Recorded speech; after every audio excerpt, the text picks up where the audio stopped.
Hello, नमस्ते, जय माता दी, श्री शिवानस्तुभ्यम। तो आज जा रही है बारात, इधर से बज रहा है ढोल मजीरा। हम चल रहे सुनाने आपको शिव जी का भजन, और आपको बहुत अच्छा लगेगा, ऐसा मेरा उम्मीद है। गौरा के बौरावा दुल्हवा सबके दीवाना बनौले बा। गौरा के बौरावा दुल्हवा सबके दीवाना बनौले बा। गौरा के बौरावा दुल्हवा सबके दीवाना बनौले बा। गौरा के बौरावा दुल्हवा अपना त खाले भांग क गोला गोला, अपना त खाले भांग क गोला। गौरा के बर्फी मंगोले बा। गौरा के बर्फी मंगोले बा।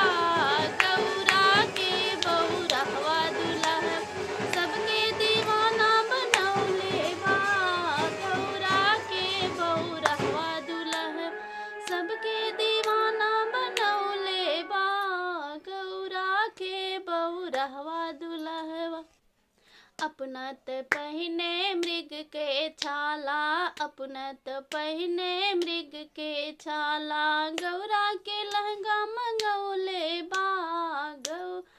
गौरा के बौरावा दुल्हवा सबके दीवाना बनौले बा। गौरा के बौरावा दुल्हा सबके दीवाना बनौले बा। गौरा के बौरावा दुल्हवा अपने त पहिने मृग के छाला।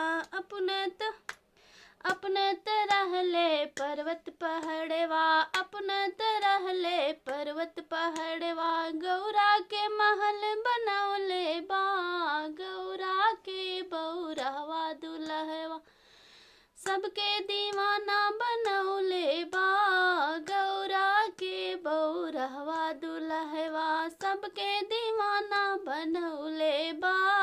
गौरा के बौरावा दुल्हा अपने तो चलेला बसहा बैलवा। अपने तो चलेला बसहा बैलवा। गौरा के गाड़ी मंगौले बा। गौरा के बौरावा दुल्हा सबके दीवाना बनौले बा। गौरा के बौरावा